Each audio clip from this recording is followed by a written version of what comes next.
क्या नाम है आपका? मनोहर सिंह कुशवाहा साहब। कहाँ से आए आप? खलाना से। क्या हो रहा था आपको? मेरे पैर सुन रहे थे इधर से। और क्या हो रहा था सुन के अलावा?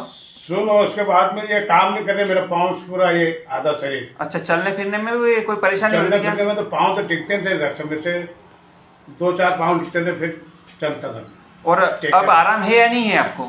100% आराम हो गया था। बिल्कुल संतुष्ट हो आप हमारे इलाज से? संतुष्ट है आपसे इलाज से। अभी तक कहाँ कहाँ पर इलाज कराया था? बेंगलोर, अहमदाबाद, पीतमपुर, हाँ, सब पूरा इलाज कराया था। मतलब जमाने में इलाज करा दिया? जमाना का इलाज करा गया, मेरे कुछ भी फर्क नहीं, यहाँ से फर्क है 100%। पूरे संतुष्ट हो आप? संतुष्ट हूँ। हमारा इलाज कैसा क्या लगा आपको? अरे बहुत अच्छा लगा।